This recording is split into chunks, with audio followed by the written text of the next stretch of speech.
And those are some of the headlines. This is Democracy Now!, democracynow.org, The War and Peace Report. I'm Amy Goodman.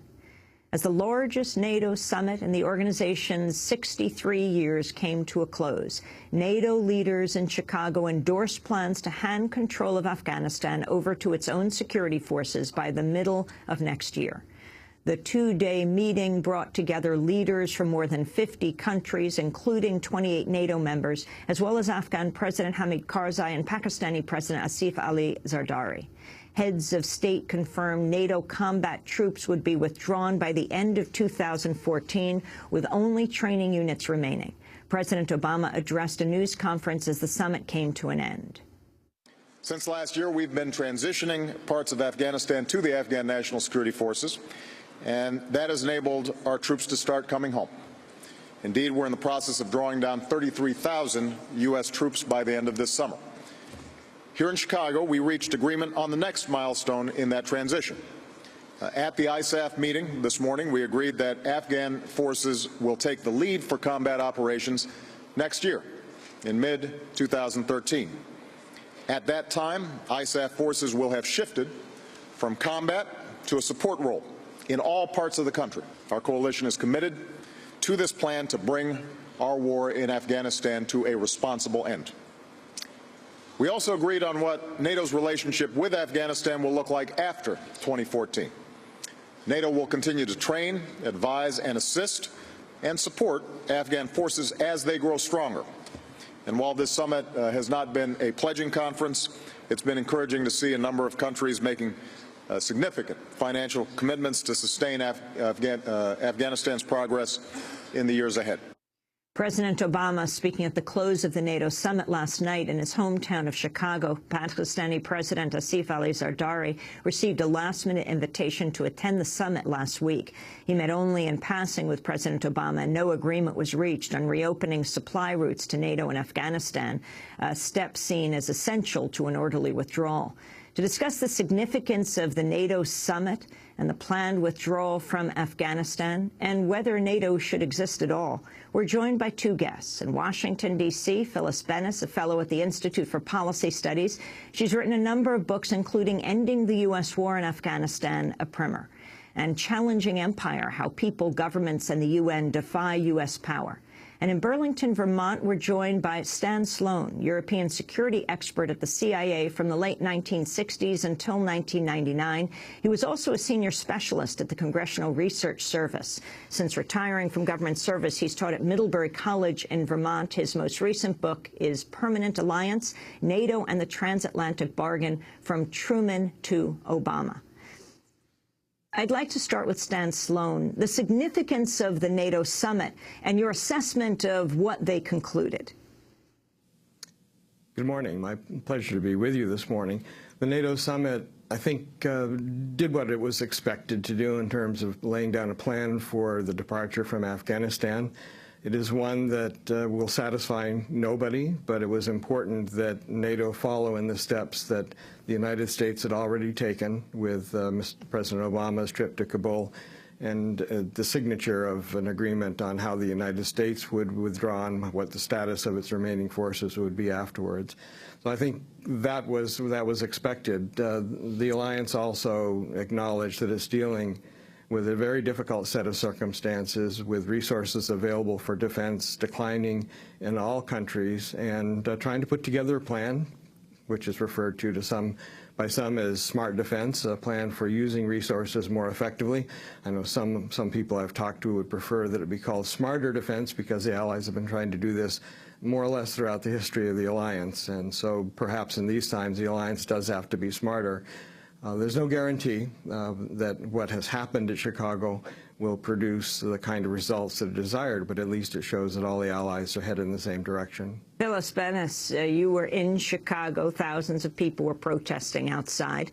What do you think of the results of the summit and whether the 63-year-old organization NATO should exist at all? Thanks, Amy. I think that we learned a number of things from the NATO summit in Chicago this past weekend. One of them was that a number of European countries have a far more functional democracy than we do, in the sense that governments are far more accountable to public opinion. particularly on the war in Afghanistan. I think that NATO played the role that it has played for a very long time, which is to provide political and to a small degree military and economic, but primarily political cover to United States operations. What we see in NATO is that this is a U.S. set of decisions, and NATO is being brought on board, encouraged to keep even a few troops there. My personal favorite of the moment is Austria. They have 3 troops in Afghanistan at the moment.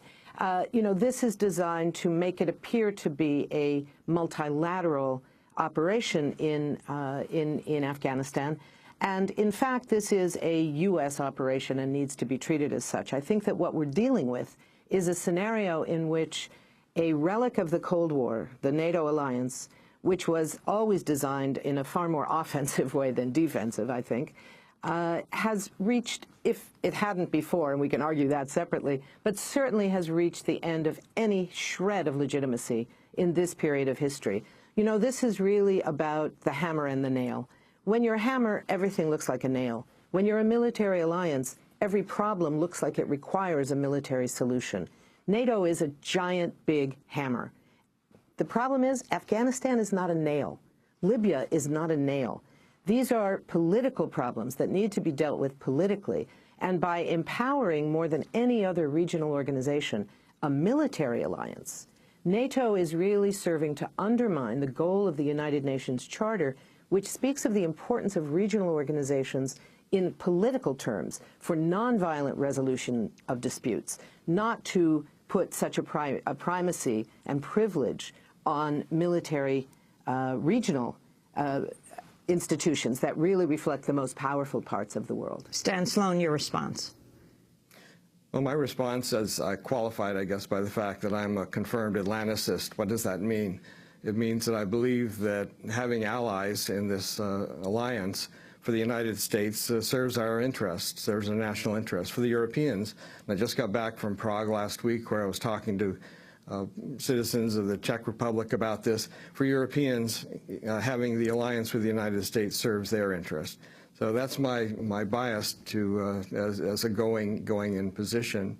But the fact is that NATO is far more than the description that we've just heard. It's always been a political alliance. I think there is, and I would agree with what Phyllis has said about the hammer and nail, to the extent that NATO and the transatlantic alliance needs to have more capacity to use the non-military instruments of security more effectively. NATO does have the structure, the integrated command structure, that gives the allies the option of using military force when necessary. And if we believe that when you say the integrated command structure, Stan Sloan, you mean the integrated military command structure? That's correct. That's correct. The integrated military command structure. That it makes it possible for the alliance to coordinate the activities, military activities of the allies, as it did over Libya, for example, and as it has been doing in Afghanistan. I do believe that in the future the alliance ought to add additional tools to its inventory. It has already said that it believes in taking comprehensive approaches to security problems, but NATO doesn't have all of the instruments to do this. And partly it's a political problem. Members of the European Union, some of them in the past, have not wanted to give NATO a broader mandate.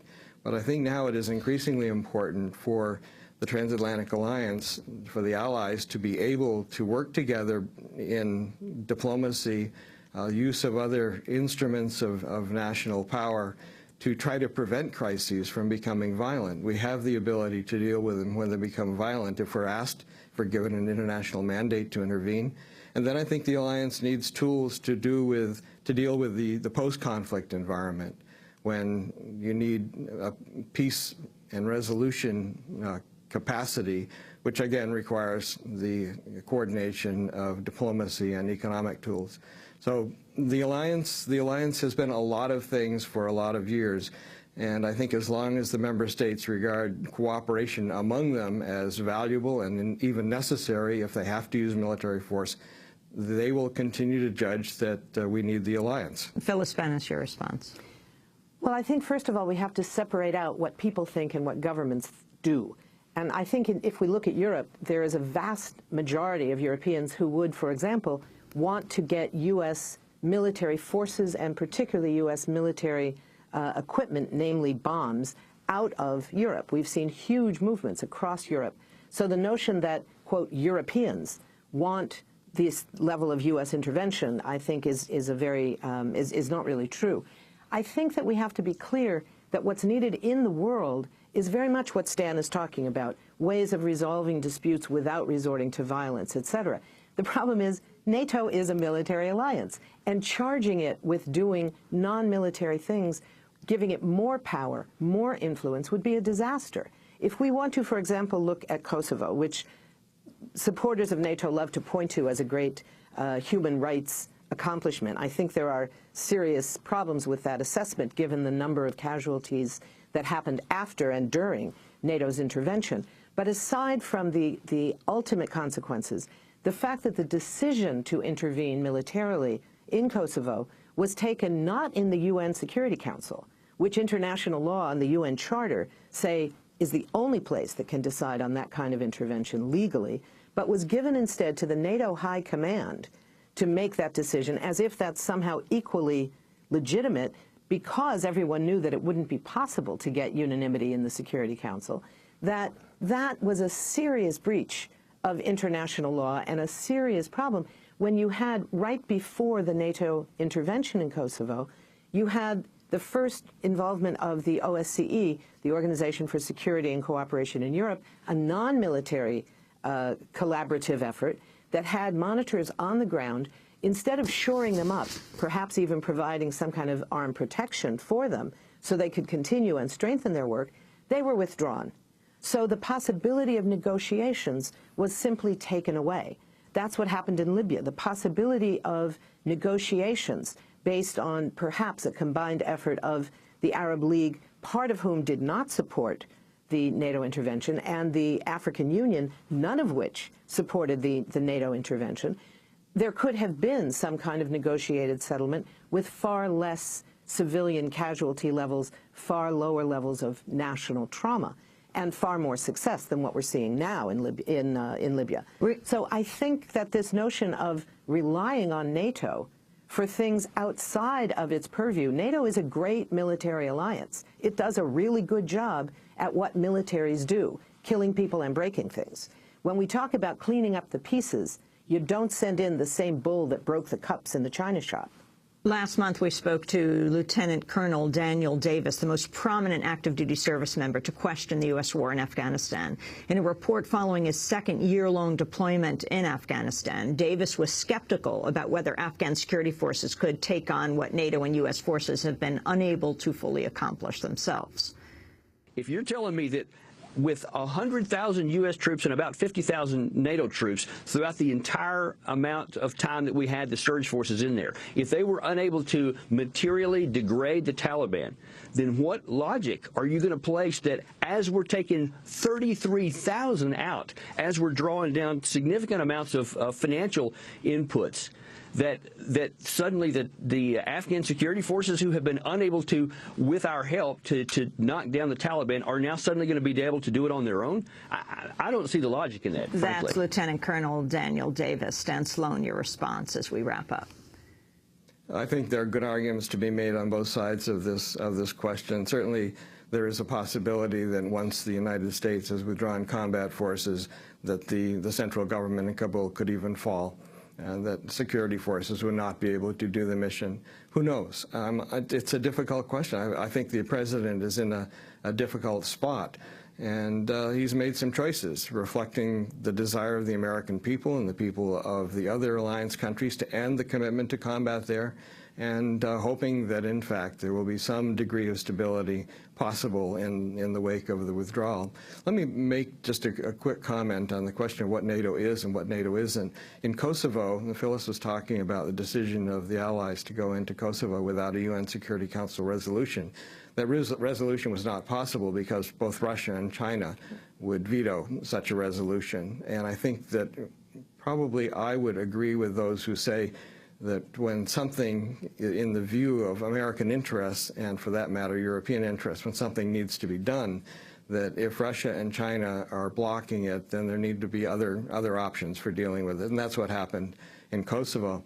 I also should say NATO is far more than just a military alliance. If you go back and read the North Atlantic Treaty, You'll see that it's a value-oriented organization, and the preamble makes it very clear that the organization is intended to support individual liberty, democracy, and the rule of law. And that became very important in the 1990s when countries that had come out from under the control of the Soviet Union wanted to reestablish their sovereignty.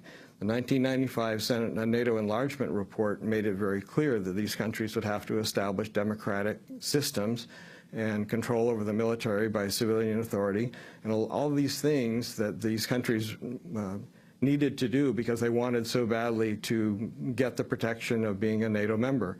This produced a dramatic, after the revolution of getting out from the control of the Soviet Union, it produced a revolution in Europe that created more democracies and countries that then were viable as European Union members, and it created a whole different Europe. This was a political accomplishment of the alliance, not a military accomplishment.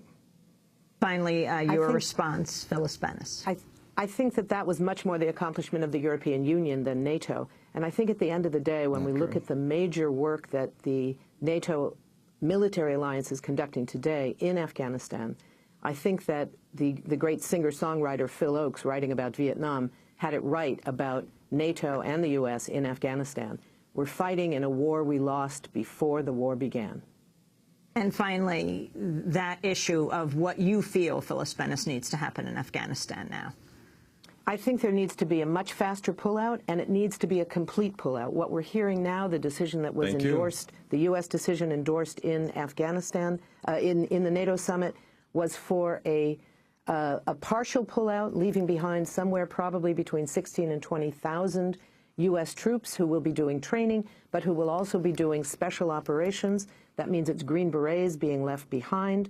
And I think that what we see in the future in Afghanistan is going to be very much a legacy of what this 11 years of occupation have created, a situation in which women in Afghanistan still are dying in greater numbers than anywhere in the world but Niger, where children in Afghanistan have the worst outcomes for surviving to their first birthday. This is the legacy of our 11 years of occupation and war. There needs to be a much faster withdrawal, and it needs to be based on the understanding that it is a complete withdrawal. Then we can begin the process of making good on the obligations that we have to the people of Afghanistan for reparations, for compensation, for the damage that we have done to that country. But as long as U.S. troops and NATO troops are occupying the country, the process of beginning that reconstruction process can't even begin. Phyllis Bennis, I want to thank you for being with us, fellow at the Institute for Policy Studies, written a number of books, including Ending the U.S. War in Afghanistan, a primer, and Challenging Empire, How People, Governments, and the UN Defy U.S. Power. And Stan Sloan, European security expert at the CIA from the late 60s until 1999, also senior specialist at the Congressional Research Service. He now teaches at Middlebury College in Vermont. His most recent book is Permanent Alliance, NATO and the Transatlantic Bargain, From Truman to Obama. This is Democracy Now! When we come back, the thousands of people who protested in the streets in NATO, what happened? Close to 100 were arrested, 5 on terror-related charges. We'll go to Chicago. Stay with us.